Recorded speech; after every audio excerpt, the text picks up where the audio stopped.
Yeah, that's it. I met Quinton actually there at Western in the photo program. And he and I also share an interest in like experimental sound and harsh noise. We've done a couple of shows together. Or no, we've done some noise I works booked a together. show with you. Yeah, yeah, you booked a show with me. Yeah. Anyways, and I've just been impressed with uh, just in general, like your photo work, like the range of stuff. I don't know exactly what you're going to talk about today, but like you were doing all sorts of crazy abstract light installations at the same time as you were doing like very simple like Polaroid portraits. And so like this huge range of interest and also the depth to which you sort of drill down in each one of those was really cool. It was like had a lot of respect for that. So I'm happy that you could join us today. I had not talked to you since you got your master's degree. I know. It's been a Um, minute. the older, wiser Quinton, yeah. Um, but cool. I'll just turn it over to you. Yeah, and then I'll be taking notes through the whole thing. So if you see me like looking down and writing, I'm not ignoring you. And then yeah, Yeah, at the end, we'll just have like 10, 15 minutes for questions. And of course, I don't know, Quinton, I don't want to invite people to step on you, but I'm sure people could just jump in with questions at any time, right? definitely. Yeah. Happy to answer any questions, either in the chat or just, just start interjecting. Uh, but Dana did tell me that this is a photo class, so I did pull from my photo archives, both new and old, just to talk a little bit about photography, sort of like what it's meant to me. But I also pull images of like some of my new work, and depending on how much time, we might even look at some secret upcoming works. Ooh, nice. Who's to say what could happen? Um, Tasty. uh, as well as just like, yeah, thinking a lot about how, at least in my own process, like uh, certain things definitely like change, but other things like certain themes, ideas, feelings kind of always come back. Like, uh, do I have? Oh, perfect. Yeah, you should So, have screen sharing yeah, permissions. just want to make sure that I'm. What's this one? It's been a while since I've done a Zoom, so I got to make sure I'm doing this correctly. Everybody can see my interesting Zoom glitched out panel. I can, yeah. Okay, now I see your slideshow. Okay, so we're all in the slideshow. So this is a photo of me in my natural habitat, uh, sitting on top of a pile of plastic curtains that I was using. This is like I think this was my first MFA studio when I first got to Tyler. So just a little bit of background on myself. My name is Quinton Maldonado. I got my undergrad BFA at Western in the photo program, sort of like with concentration in like more new media stuff, I would say, as well as photography and printmaking. Um, and then I just recently got my MFA in 2020 at the Tyler School of Art out here in Philadelphia, where I'm based right now. But uh, uh, graduating into the pandemic, I'll talk a little bit about that and how it kind of affected my process a little bit as the time sort of as that comes up. Yeah, Um, yikes. I can't even. Oof. it was an interesting time, um, but because this is photo, I want to start off with talking about photography, and so start with some portraits. This image was from a photo series that I was doing at the end of my undergrad experience out there at Western. And I was thinking a lot about just light, but also historical reference, wanting to sort of like engage an element of like a painterly quality. I think there's a lot of like connection between painting and photography. And this was a thing that the photo professor at Western, Garth really tried to instill, I think, in a lot of the classes that I was in with him, was this kind of interplay between the two mediums. And especially as we sort of hurtle into the future, the way in which photography creates this like crisis point for painting, in which it's like, if you can reproduce the world, then why are you painting the world? But in that same way, that like push towards abstraction, but also like the movement away from certain like aesthetics opens up, and painting opens up space for photography. And so a thing that I think a lot about is like, I read this review of a Velasquez, I think it was, retrospective. And the writer talks about how Renaissance portraiture feels different because it creates the feeling that you're like standing with somebody, that there's like a presence there. And I think that that for me is like the thing that portraiture really, it has this capacity to do for us, but it's also one of those things that feels uh, lost in a lot of our interactions with images, as they sort of like, I don't know, become like the social image, I guess you would say, is like the sort of like critical theory term for this, in which like that, Nice. yeah, in which like the history of portraiture is this kind of like feeling of a connectivity, like that there was a kind of aura, is how Benjamin talks about it, that you're looking at something that is like real in some sort of way, or like you can kind of know this person. Like when it's a really good portrait, you feel really like the depths of that person, or like a kind of level of empathy uh, in their presence. But social media sort of makes it in which like the ease in which our images, like even our self images, are like reproduced. Like they go, everything goes so fast that you can't actually hold on to anything anymore. And how does that like change our own relationship with our own images? And so I think that that's for me, like the quest with portraiture is like this impossibility of like bridging the gap to a degree, and like uh finding the way in which like we're we're seeing the person in some sort of way, uh like we would see somebody in front of us, rather than treating somebody's image as like this like object per se.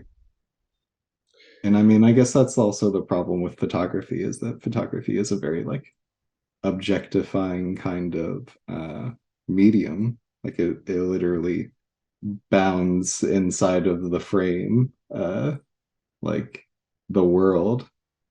And Quinton, so I had a question to jump in there. You said the magic yeah, words "hold on to." yeah. Um, up to this point, we had been looking at photographs of objects, like of physical Polaroids.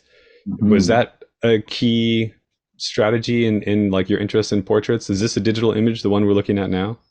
This is actually a 4x5 image right here. So still a physical object. We're going through time and space right now, because this photo is probably the earliest of all the ones that I've actually, yeah, earliest, second earliest of all the ones that I've shown so far.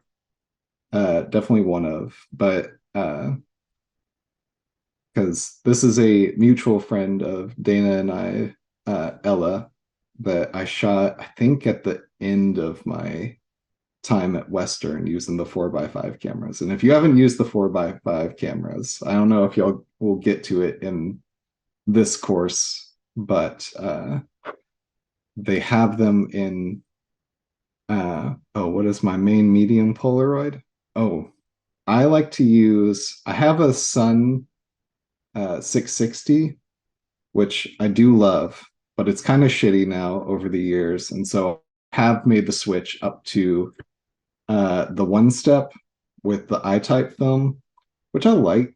I think it's pretty good. Uh, it's much more consistent, I would say, than my older Polaroid, but I also have, I didn't show any of these images, or yeah, didn't show any of them for this one, but a SX70, which I do think it takes some of the best portraits that you can get. Like, that's a sexy camera. Oh my goodness. But it does have to be basically like bright at all times if you really want to get into it. But yeah, so that's sort of my Polaroid build, I guess. uh I would love to get like, I also have hiding around here somewhere one of the wide Fuji Instax. Uh and I love those as well. Like I love that that ratio is so wonderful. I know everybody likes the skinny ones, like the Instax minis, because they are just like the most flattering and cute, but real one, Alexander Wang did his um like one of their photo uh collections on the Fuji and stacked wides, and so real recognizes real. As long as it fits in my phone case, that's all I care about. I mean, so much of our world is just dictated by our phones Yeah. nowadays.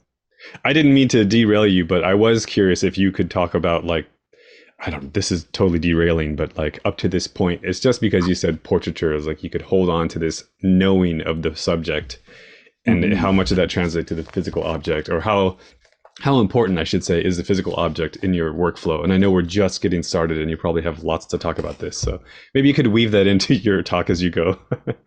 Yeah, I think I mean, this is a digital scan, and I have an actual I think a 16 by 20 print of this. And making prints, I think, is an incredibly important thing. Like I shot an incredible amount of Polaroid, especially at the beginning of the quarantine, because I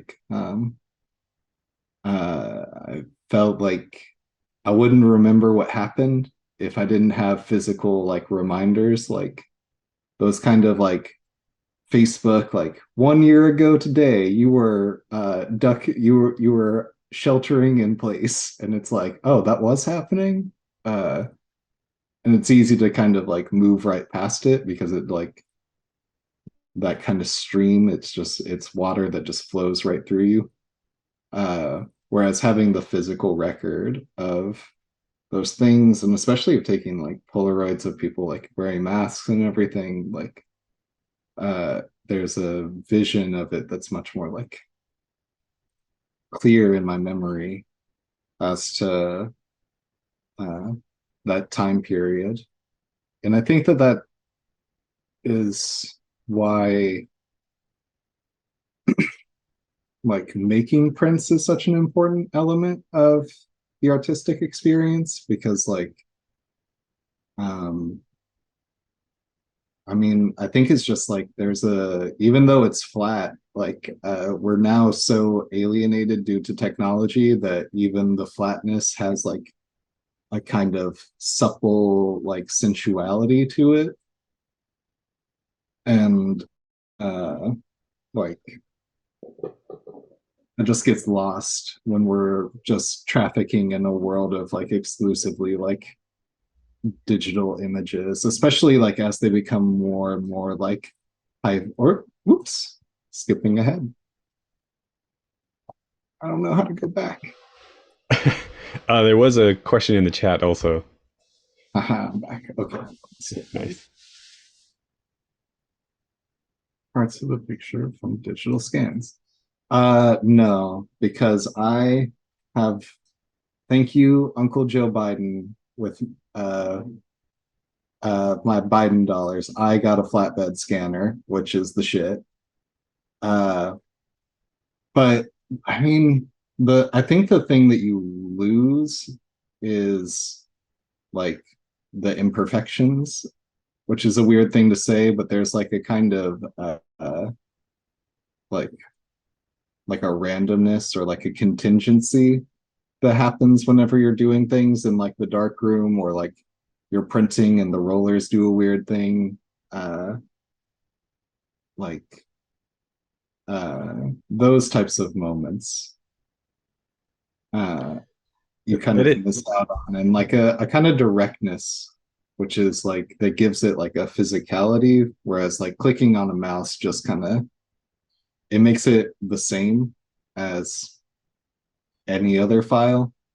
Whereas when you're working in the dark room and you're like got an actual like negative or something, then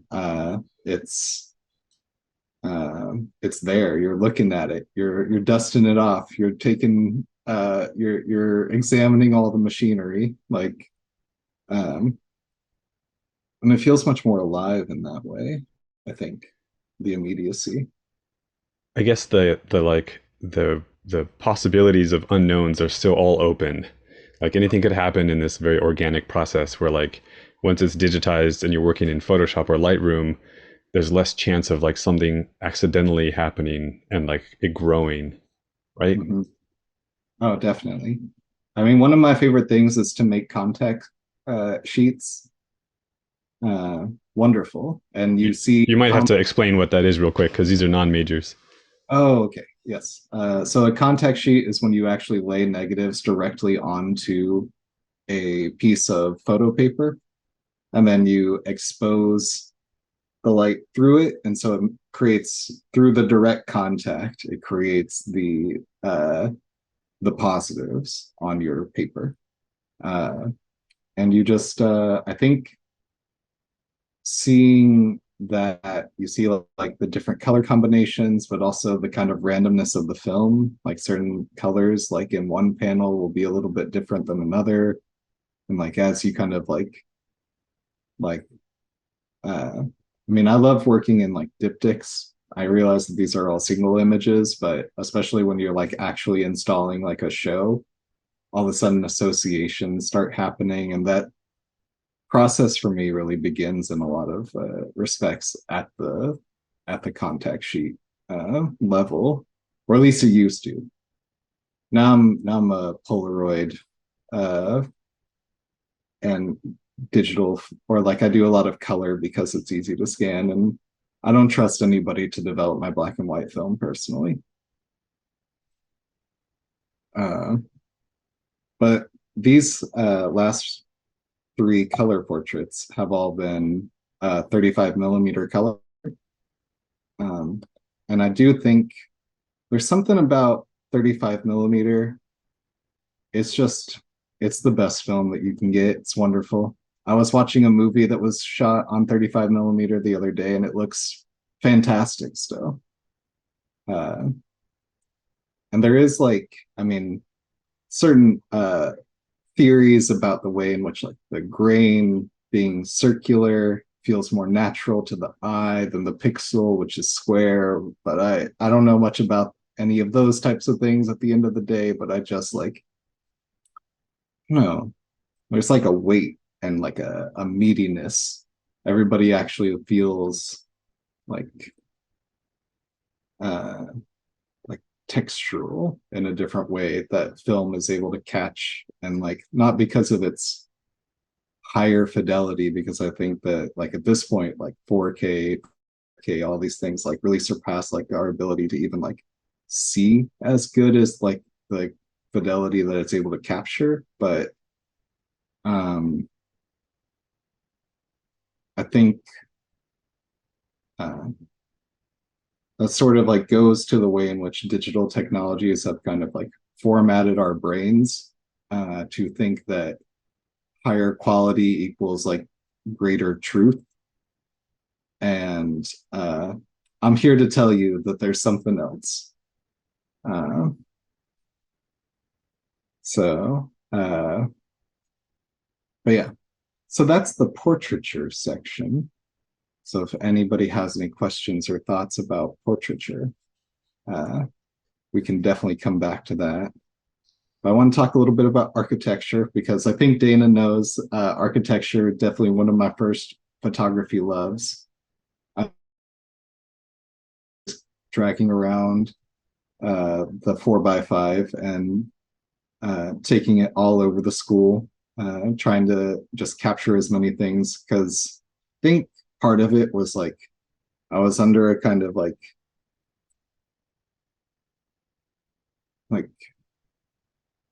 wanting to simplify. I was really uh, or in my practice of like trying to figure out ways to like simplify my process, like more rationalize my eye. I think uh, thinking about like grid and repetition and like openness because I think that that's the thing that's very interesting about photography. It's like it's a subtractive process. Kind of like look at the world and then you're like, I'm going to hone in. Whereas a lot of other artistic mediums are like a additive process. Maybe this goes back to the like the dialectic between painting and photography, but it's like paint, you're adding on, photography, you're taking off. And so wanting to sort of engage in that process and architecture is such a good way to kind of like think about that for me at least uh, and wanting to sort of like find these like moments that feel I don't know, structured is maybe the right word, but I'm not sure like kind of organizing, but also kind of looking at the way in which, especially like these more suburban areas or like urban areas, become so highly rationalized and like trying to bring a like investigate them in a kind of real way rather than um or like maybe they're like spaces without people in a lot of these images and like I've been thinking a lot about or I'm always thinking about this book Capitalist Realism, and one of the things that like I think photography can show us when we think about like the built environment, it's the ways in which the built environment sort of is less there for us and more there for the movement of like things and money. And so this kind of more minimalistic like emptiness in the spaces. I think like I find both a very like zen kind of peacefulness to them, but also a kind of like an eeriness to that experience. That we create this thing that immediately either subjugates us or like puts us on the outside of it. Um, Nice. Yeah. That's intense.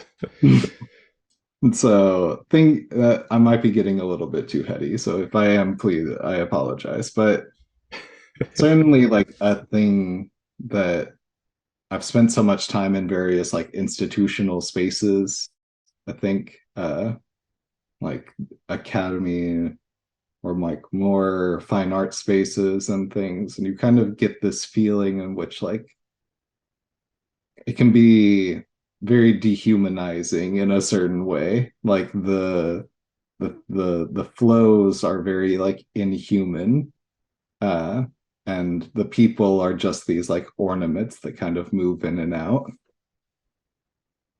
Uh, and so I think a lot of my architectural photo just focuses on that kind of like that emptiness to a degree.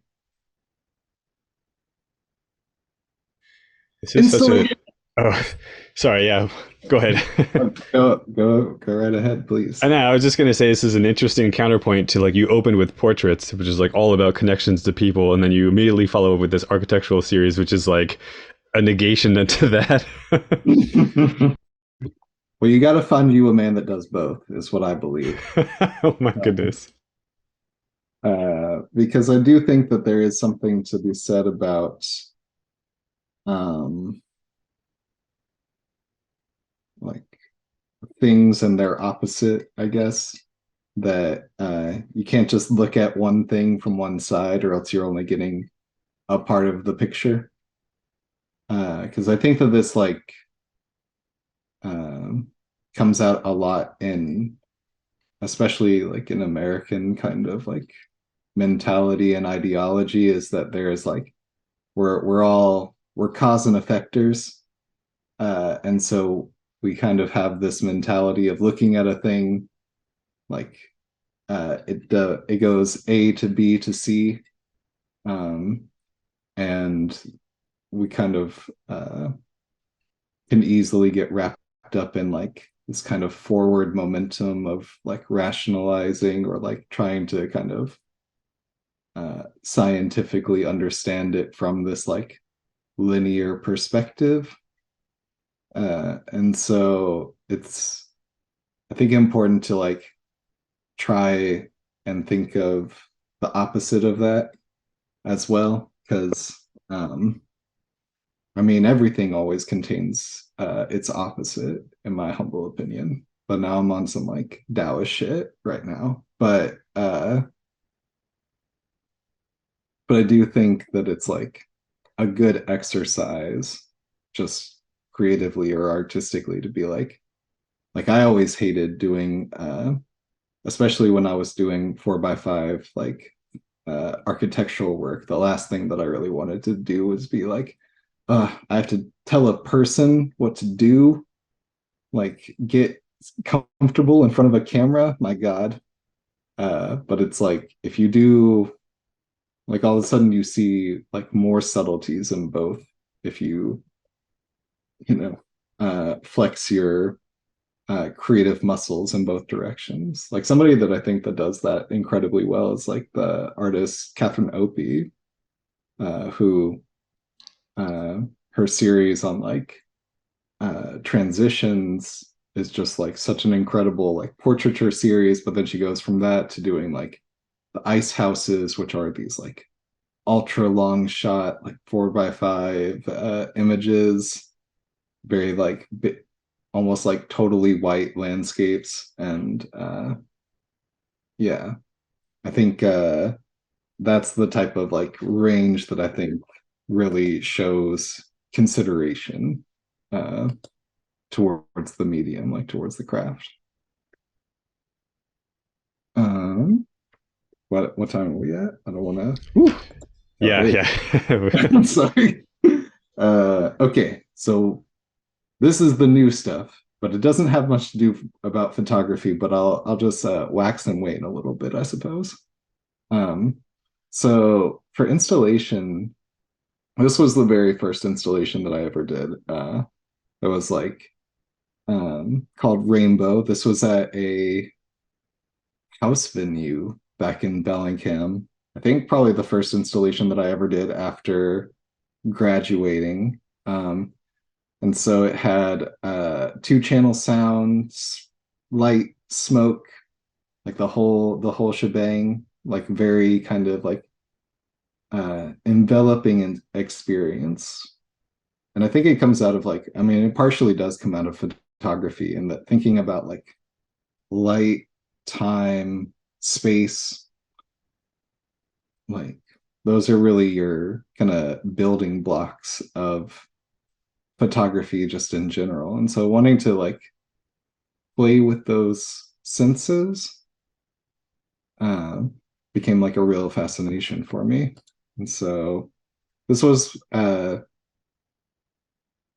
which one is this? This is Blue Reminder, uh, which was probably the first like complete installation that I did in grad school. And so you kind of walked around these different spaces, and each of them uh, actually uses a trick that Dana taught me of wiring up different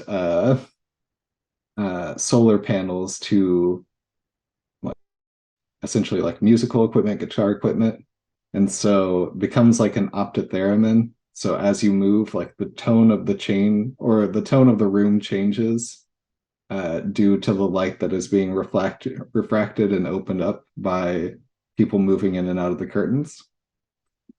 Um, and so this really got me thinking a lot about just like movement and but also like religious spaces. I think it's something that I'm very fascinated with, or just like kind of spirituality and like the way in which that is created or like bestowed upon different spaces. And how like I think I guess you could call it like holiness or like spiritual charge is like created by this kind of like inside and outsideness.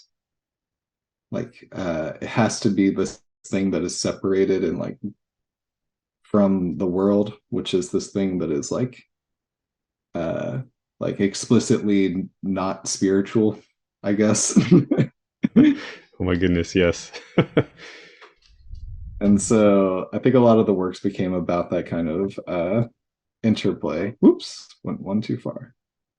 Um, and then this one was like kind of very just simply based off of like a paper lantern and thinking about getting people to move around in a circle around it. And so as you moved around the pillar, it created like different tones using like a motion activated speakers. And so if you walked a full circle, you could create like a chord essentially. And so through movement, like kind of like play with it, but also are a part of the piece and like getting that kind of like thinking about that fluidity between being a part of something versus like being inside of something or outside of something, and how that barrier is much more about our thought of things rather than like our actual location in them. Um, More documentation stuff. Oh yeah, so this is a reprise of that first installation that I did in grad school, but this time with the addition of like screens that are playing different things, or the screen on the right is actually playing a video art piece, and then this panel on the left is an LED panel, but there's black light glowing on it. So as you move, it shifts the tone of the screen. Um, and just thinking about that, yeah, engagement in space and like creating like more meditative spaces and zones. Um, so that was a lightning fast installation art run, but got to open up a little bit of time for questions still, and we got videos. So I want to talk a little bit about video art. Video art is one of my favorite things on earth. Uh, a lot of video art, people are like, I don't understand. That was just somebody like saying the same word into a camera for like 20 minutes. And you're like, I loved it. You're like, yeah, that's why Yeah, it was awesome. exactly. I think it's one of the like the barrier to entry for video art is one of those things where like, hey, if you know how to press play on a camera, you can do it. Uh, and there's something incredibly liberating about that. And the moving image has this like, I don't know, this intensity and assertion that you can't get in a lot of like static mediums, which I appreciate. Uh, and so I have a few videos that I want to show us, at least like clips of. Um, Hopefully they will work. Uh, but this first one is called Flood. And this was one of the first video art pieces that I think really got closer to something that I was trying to say or like think about. This is like using um, like analog video synth manipulation to sort of like degrade digital footage to hopefully like expose some of the kind of like uh, the digitalness of it all. Uh, and thinking about like water, and we talk about like surfing the web. It's called the stream, like all of these kind of nature metaphors for like the internet experience. Um, but I'm also big into like more meditation practices, and so it's sort of like it's not particularly like technophobic in trying to like examine those things, but like trying to find a type of like peace with it, I guess. So let's watch a minute or two.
Okay, we'll leave that there. All of these videos are on my YouTube, by the way. Shout out to the YouTube. Best art sharing platform on earth. Nice. And they all have there's a link to your website in the class. So yeah, we can hunt these down. Oh, perfect. Are you gonna talk about the sound in these at all? I suppose I could. Nice. Um, yeah, I make all the sounds. I do the bleeps and the bloops. Uh, yeah, especially like I think Dana knows my uh,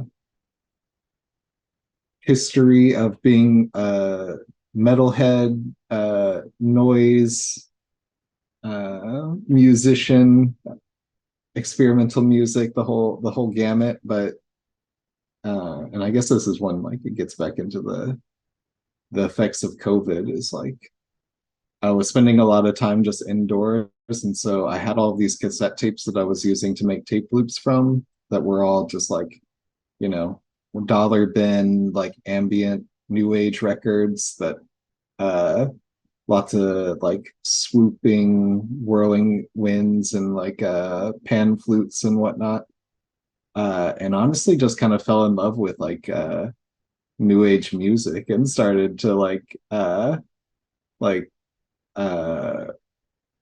it became like the backbone of a lot of these kind of meditative pieces.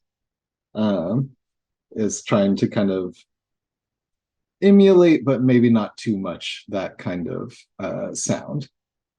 And so, in that same vein, is this video, To Melt into Air. And so, this is a guided meditation video where if you watch the screen, it'll give you a full meditative experience. You will find a level of nirvana by the end of just 5 minutes. And this was sort of like brought about by watching a lot of these, like, I'm not going to call them scam artists per se, but there are a lot of spiritual gurus who post up on various social media websites. And a lot of it is based much more around getting you to be accepting of your current conditions rather than actual like enlightenment. And so kind of playing with that idea and turning it into this video piece. So we'll watch a little bit here. Oops.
Oh, and it was just about to get good.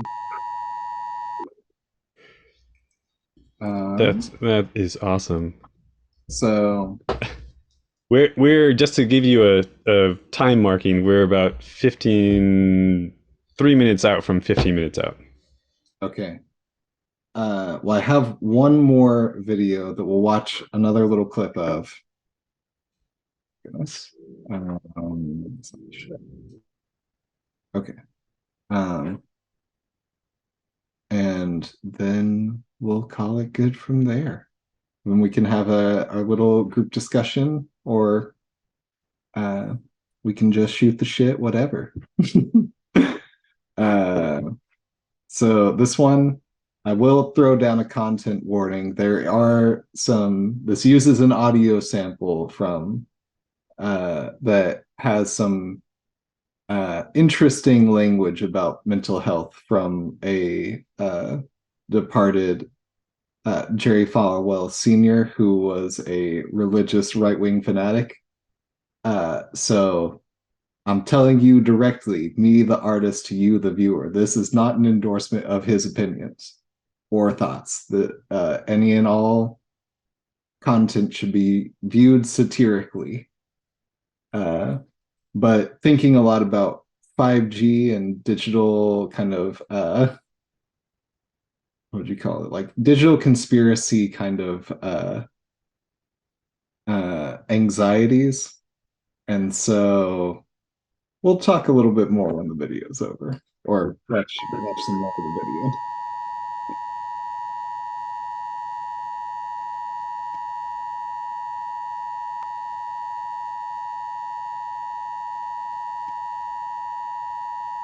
There are some who have lived longer and lived harder than others. But the fact remains there is nobody in this audience or in any other audience anywhere who's immune to or ignorant of this thing called trouble. The Bible also clearly teaches that discouragement often results from trouble.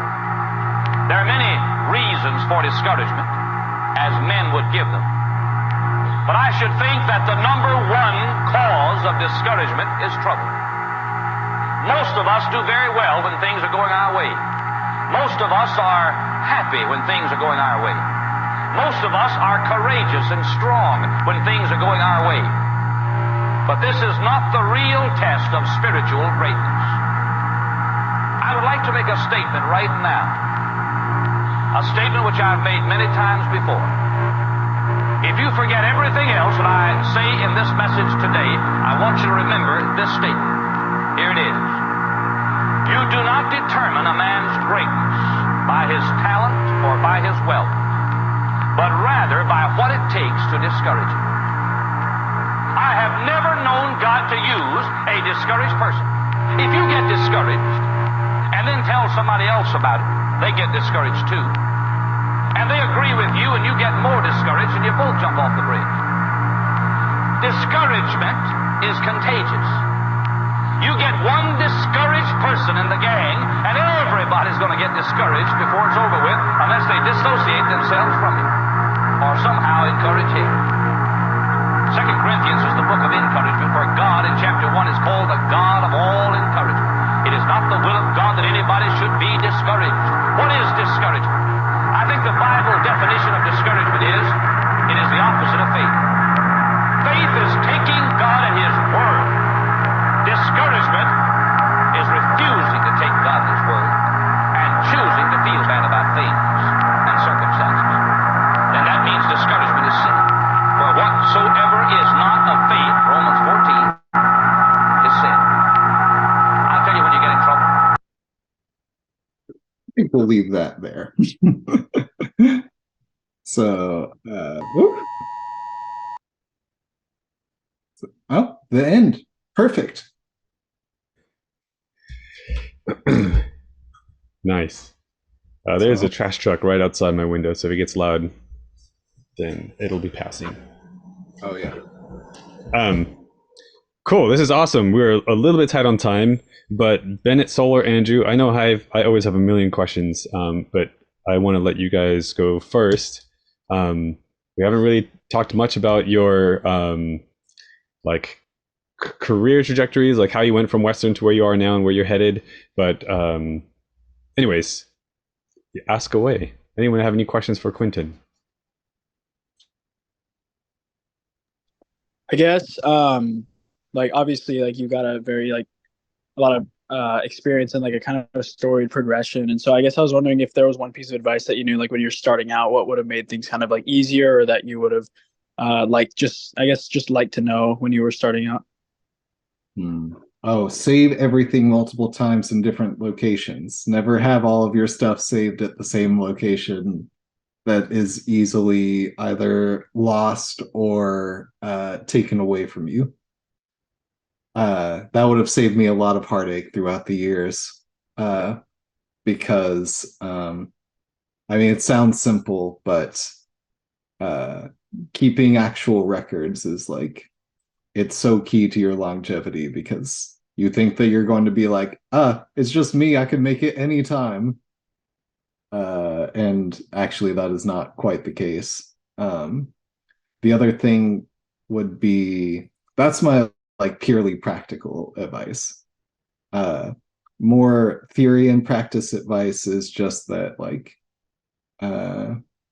artistic production is just about actually getting into the studio and doing it in a lot of ways. And it's I do think that there's something to allowing inspiration to hit and being aware of yourself and the spaces around you to be like open for when inspiration hits.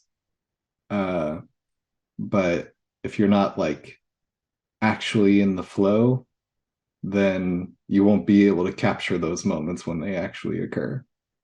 And so, like, uh, even if it's just like, writing a thing down on a piece of paper or something, a day, or like doing a one a day shoot for like a month, or like being like, I'm gonna draw something, like just staying engaged keeps you uh active and staying engaged. Is like the chicken versus the egg thing, but like if you're making work, then you'll make work.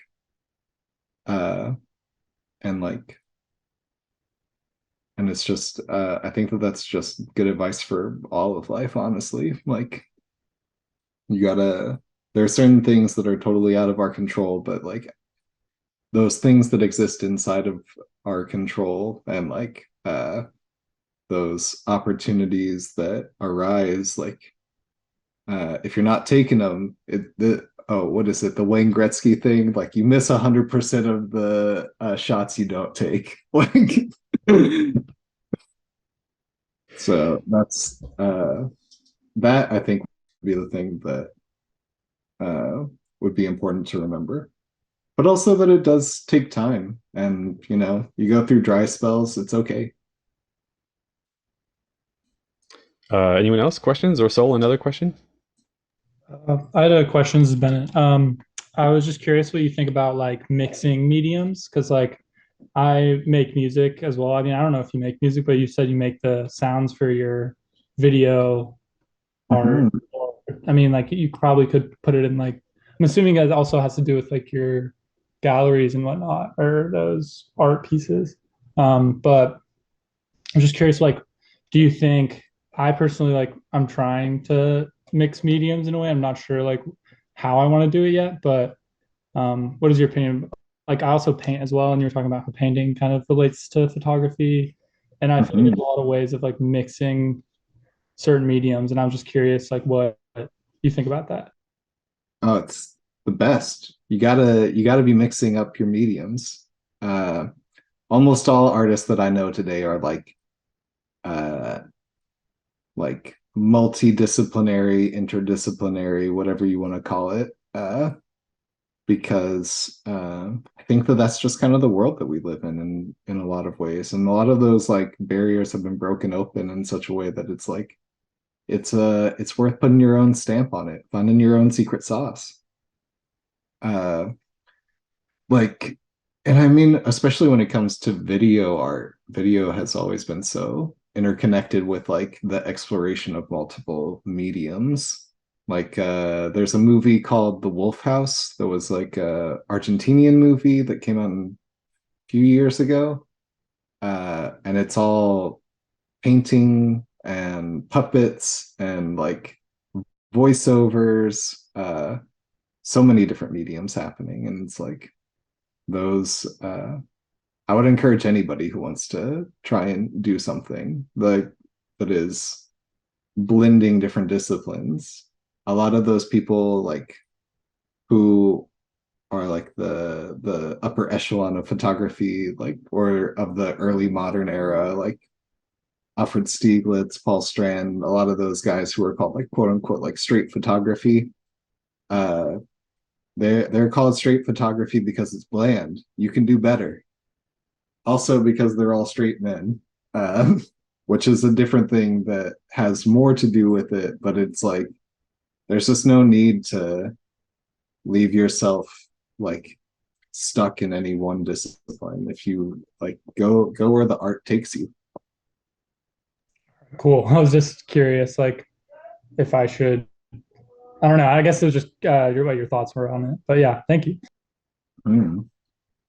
Bennett, I would echo that times 1,000. Yeah. Like, follow all of your interests, allow them to ebb and flow and influence each other. And it will become, going to use the word secret sauce, like that will be the thing that makes your work exclusive to, everybody else's. Awesome. Thank you. Shoot, yeah, we're at the edge of time. I want to make sure I don't cut off any questions from anyone. I had a, like, if you could talk for 2 seconds, I feel like just from what you've shown us, your work, and this might be like the two sides of a coin kind of thing that you talked about earlier. I see like a definite like criticality. Like, I know you said that your videos aren't technophobic, but I would say they're technocritical. I see like the lens of criticality when you approach sort of like the techno stuff, and then maybe architecture. But then like your portraitures are so full of like, to not be cheesy, they feel very loving. So like I had a hard time sort of in my notes. I'm like, this other stuff is critical. What is this? What is the other work? Like the portraiture and the installation feels very sort of like you're welcome with open arms, or like, come here, let me give you a hug, for lack of a more technical term. Could you talk for like 2 seconds sort of about that? Am I seeing that correctly, or am I misunderstanding? Are you also critical with your portraits, or are you loving with your architecture? I think some of the architecture is like loving, but like it's a very rational kind of love. Whereas like the portraits, I think for me at least, like the portraits are, I don't want them to be art to a degree, and so I let it go. I let go of a lot in that respect. I just want to take them, uh, and that kind of takes the pressure off for me to try and like make them be something more. Uh, I think it's from working in the J.C. Penney's portrait studio, and that just giving me like horrific nightmares. That like it's like my way of like purging that kind of experience out of my body. Uh, but also, I think part of the portraitures is just like I think a lot of my portraiture is melancholy uh, to a large degree, because um, it's one of those tough things where I'm never sure if I'm like taking a photo of the person or if I'm taking a photo of myself, or like using the model as like a conduit for some sort of thing that I'm trying to say about, I don't know, my own sense of like a kind of like melancholy sweetness. Uh, and then I think for the installation art, it's just about like, yeah, like that drive towards like meditative space, but also like, I don't know, like I have a big fascination with psychoanalysis, and so to a certain degree, it's also about like uh all of these spaces are like kind of closed rooms, and they become these like uh it gives a lot of like potential to like delve into something deeper, and but it's like not a rational thing, it's like an emotional sense of like being, and like Freud talks about how before you have the development of the ego, there's this like space in between in which like you are still like conscious, but it is like a pre-egoic consciousness, and so it connects to everything. And then as we grow up, we begin to have those like definitive physical lines, like the edges of my body, but also like we create these psychological barriers in between us and the world, like us and not us. And if you can make that like more slippery, I think it's a good exercise to recognize that like, yeah, we are combined to like the flesh body, but our the life of the mind and the life of like our kind of like social spirit, it goes much farther than that. Nice. Thank you. Well, we are past time by 3 minutes. So thank you, Sorry. Quinton. Thank you so no, it was awesome. Yeah, thank you so much for spending this time with us. Andrew, Saul, and Bennett, thank you so much for joining us live. Those awesome, excellent questions. Thank you again, Quinton. I appreciate it. We have a round of applause for Quinton. A pleasure. So much. Thank you. Thank you. Thank you all Nice. for being here. I really appreciated all of your questions. Cool. Andrew, Bennett, and Saul, I'll be talking to you guys later in class. And Quinton, yeah, thank you so much. I really, really appreciate your time. My pleasure. Anytime.